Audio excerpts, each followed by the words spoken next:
G'day guys, Matty Wright here from National Geographic's Outback Wrangler. Now I'm the Australian ambassador for WVS. With all the conservation work that I've done around the world, I can see the importance of an organisation like this and look forward to being the advocate for all the valuable work that we're doing in the communities around the world. First of all, welcome to WVS as part of the team. You are our new WVS Australia ambassador.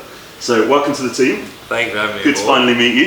Yeah. So what we've done is we thought this would be a good opportunity to show all of our followers, supporters and members of the charity a bit about you, so they get a chance to see what background you're doing, some of the amazing stuff you're getting involved. Yeah. But rather than me just asking you questions, we thought we'll put out on our social media channels and get people to send questions in to me that I can actually put to you, which I have here on the screen.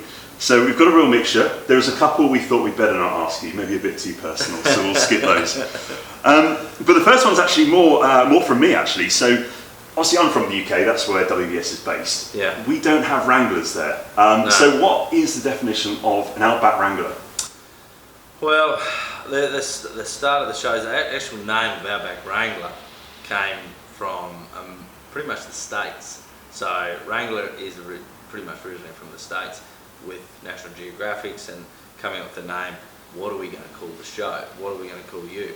Sort of thing. Like, I'm a mushroom pilot, I catch crocs, or collect crocodile eggs, we travel the world, work in Canada, fly choppers, you know, so it is, I guess, as far as a wrangler goes, it's catching and working with animals in a sense. So the Outback Wrangler side of things came as a name that we all had to agree on something to name the show. Yeah. That's where the Outback Wrangler came from. So what would you say is your typical average day when you're, not when you're doing things like this, but when you're actually out there back up in the Northern Territories? What's an average day for you?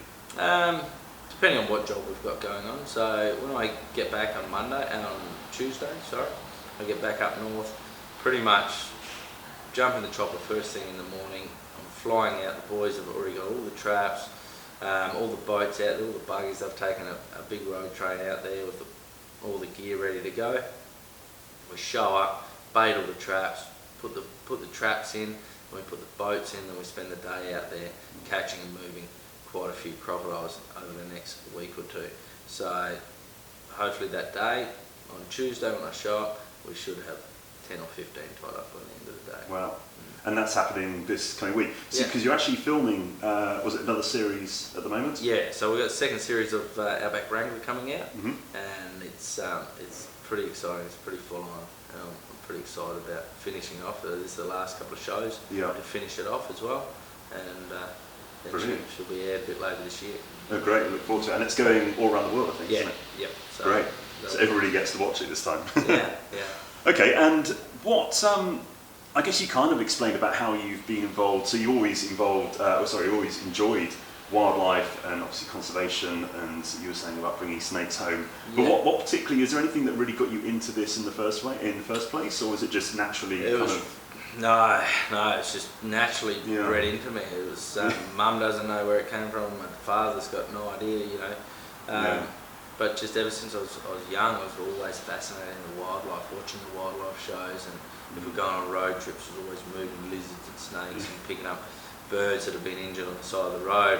And this has just sort of developed over years, from catching small lizards, now catching big lizards and other wildlife around the world. That can now eat you. Yeah. So, one of the questions we actually had in, which is kind of linked to that, which is someone's got a phobia of spiders, and they're asking, do you have any phobias, or are there any particular animals, like any insect or any things like that, that you're not a big fan of?